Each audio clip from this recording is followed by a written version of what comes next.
William Wyler o Cecil B. DeMille, que eso no es que se supiera lo que se iba a filmar cada día, se sabía desde antes quién iba a filmar qué y en qué día, si era mañana o tarde, y gente que había trabajado, bueno, de una enorme calidad, porque en Ben-Hur teníamos a grandes escritores que habían estado detrás del guión.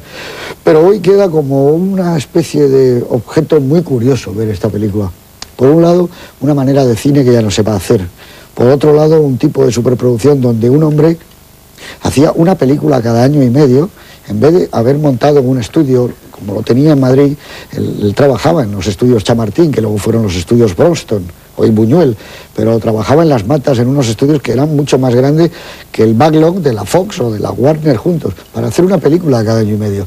La gente cercana a él le decía, lo que tenemos que hacer es una cadena de producción. Tenemos a las mejores personas para hacer esto. Los técnicos en España son buenísimos, el equipo de decoración hemos traído los mejores. Tenemos todo, tenemos los actores que queramos porque los traemos aquí y los llevamos al Castellana Hilton. Madrid no es Rumanía, Madrid no es Yugoslavia. España es un país ahora en crecimiento donde podemos montar esto. Tenemos Almería, pero Bronston solo quiso hacer de una en una, con lo cual, claro, en el momento que fallaron dos fue terrible. Falló el circo y falló la caída del Imperio Romano, y la Dupont, que era la dueña de todo esto, le dijo a Bronston que ya no interesaba. Yo creo que como muestra arqueológica, no porque sea mala o antigua o desusada, sino como una arqueología, una nueva arqueología del cine que se ha tragado las arenas de los campos de golf, como decía mi amigo Javier Arroyo, en Las Matas, la muestra de ver 55 días en Pekín, a todos, aficionados, cinéfilos, profesionales, nos va a enseñar mucho más, sobre todo porque la distancia del tiempo lo va a permitir. Y además, insisto, es un espectáculo fascinante. Con todos ustedes, 55 días en Pekín, de Nicolas Rey.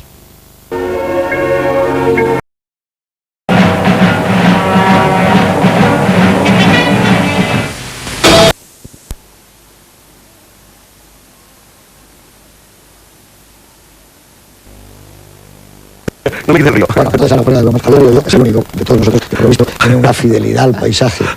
Y ve de vez en cuando, entorna los ojos y ve el foro de Roma. Cada semana. ¿Verdad? Cada semana. Y entorna Con los esa ojos, silueta. Javier, y ves Sí.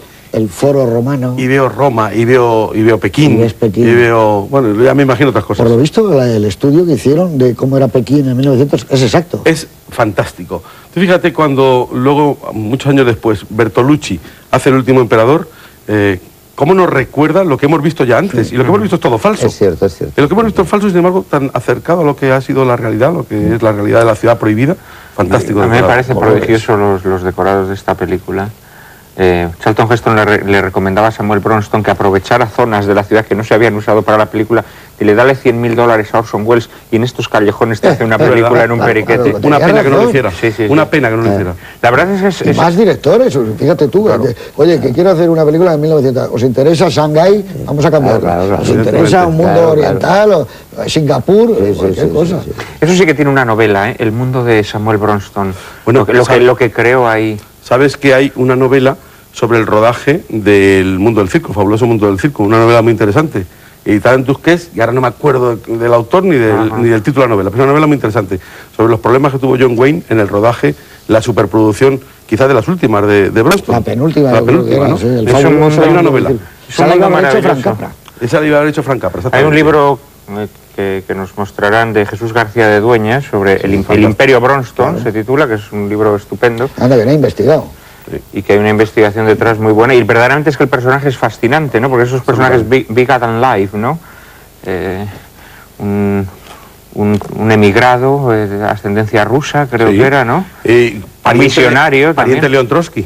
Bronston Efectivamente, efectivamente. ¿Sabes el único problema? Que no tenía celuloide en las venas, Bronston. No era Harry Cohn, no era Mira, Zanuck, no era es verdad. Zanuck, no era Selnick. Era un gran negociante. Era un negociante, era un distribuidor. Empezó como distribuidor, no era un productor. Entonces, si hubiera sido un tipo como Zanuck, Harry Cohn, uno de estos, David Selnick, él sí hubiera hecho algo maravilloso, porque esta gente sabía lo que no sabía él. Sabían calibrar, podían tener peleas, pero Zanuck era el productor de John Ford. Y John Ford le decía, él sabe, ya le entregaba el material, sabe lo que tiene con las uvas de la ira, sabe, eran productores, sabían y podían decir, como era Sam Spiegel, ¿no? Y él era un gran financiero y bueno, yo no dudo que le gustara el cine, pero no era el tipo, yo creo que la Dupont puso en sus manos algo que hubiera necesitado alguien que no hubiera sido el príncipe Basinski, que tampoco era uno de los grandes, o Jaime Prades. Yo creo que hubieran necesitado alguien que hubiera sabido esto que tú estás comentando. Que Orson Welles, por $100.000 de la época, hubiera hecho una película para el catálogo que siempre hubiera estado con ellos, o hubiera contratado... Y luego no se lo hubiera ido John Ford, que estaba aquí en Madrid, hay fotos de él, no se lo hubiera ido Frank Capra, siempre era una película de Capra. Pero bueno, él era un hombre muy vanidoso. Los guiones tenían que tener unas letras muy grandes en los lomos. Samuel Bronston, en doradas. Bueno, en el caso llenó de brillo la vida madrileña de la época. Era muy simpático. Yo estuve con él en Nueva York, y a mí me llamó. Fui uno de los miles que llamó para hacer la película de Isabel la Católica en el año 83. Y estuve con él en Nueva York, y era un hombre muy simpático. Fíjate que había un tratamiento sobre la mesa de Fernando Sánchez Dragó, sobre Isabel la Católica. Fernando Sánchez Dragó. De los es tampoco católico. 200 que había, ¿no? De que pudieron manejar ese proyecto con el tiempo y que él nunca pudo, porque luego cuando vino la debacle, creo que fue el Banco de Santander, fue el que se quedó con todo aquello, ¿no? Que era un imperio.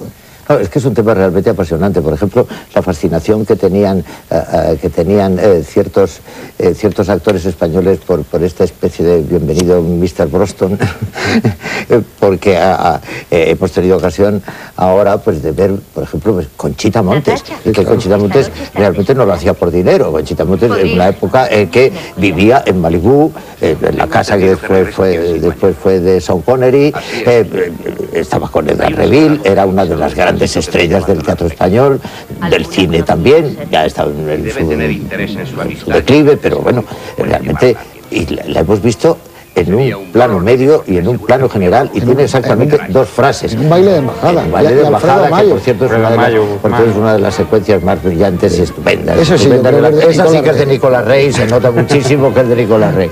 Y entonces, Alfredo Mayo es el que tiene una cosita más. Fernando Sancho le vemos de figurante un instante. A Pepe Nieto no le he conseguido descubrir, sé que está... El embajador italiano. Es el embajador italiano. Bueno, quiero decir que... ¿Por qué los actores españoles sentían esa fascinación por hacer dos frasecitas? Bueno, les pagaban bien. Había una razón de dinero, también. Por el poco tiempo que estaban trabajando ganaban mucho más que en 3 o 4 películas españolas. Hombre, sí, bueno, el caso de Alfredo Mayo... Carmen Sevilla tuvo un papel muy grande. ¿Qué? Carmen Sevilla. María Magdalena. Claro, el papel más largo. Sí, el papel más largo ha sido en todo el mundo. Bueno, Sarita Montiel dice que que le ofrecieron ser Doña Jimena en el CID. Pero bueno, eso puede ser una fantasía de Sara Montiel. Un poco exagerado.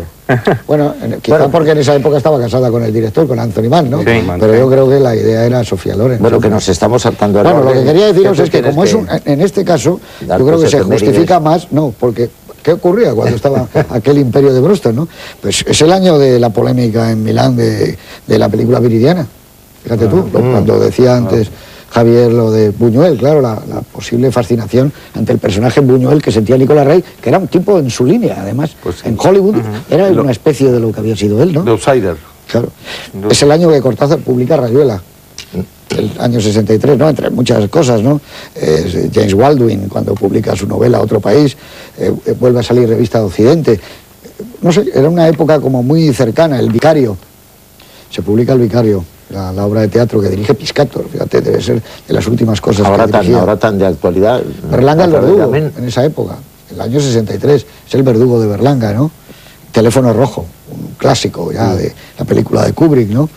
Bueno, pues en esa época, aquí se pudo hacer de verdad una especie de contraoferta con Hollywood, cosa que sí lo hicieron mejor, yo creo, en Roma. Sí. En Roma el Tíber, aquel era... Claro, aquí, fíjate, ese es el año también, José Luis, o esos años, son los de la llegada al poder de los tecnócratas en España. Es el cambio del franquismo, llegan los del Opus, llega Fraga Iribarne. A quien Navaja se llamaba señor Braga. Señor Braga. Llega García Escudero a la dirección general otra vez, y están cambiando cosas y se está apoyando mucho. Fraga le da todo a Bronston. El año 62, cuando se rueda esta película, es el año del contubernio de Múnich. Exactamente, el año del contubernio de Múnich. Le da todo, pero a cambio le piden unas cuantas cosas. Bronston se llevaba muy bien con el régimen. Bronston era muy hábil, muy listo, judío, negociante, le hizo más de una. Ayudó a producir Fray Junípero Serra, documentales, les estaba ayudando. Y Sinfonía Española, me parece que se llamaba, ¿no? que era una especie de regalo que hizo Broston, Y cuenta... de que se filmara España por todas partes, toda la belleza. Claro, es un documental, claro. Sí, pero creo que... Sí, se vio por todos los lados. Por todas partes entraba la Catedral de Burgos. Era como obligado.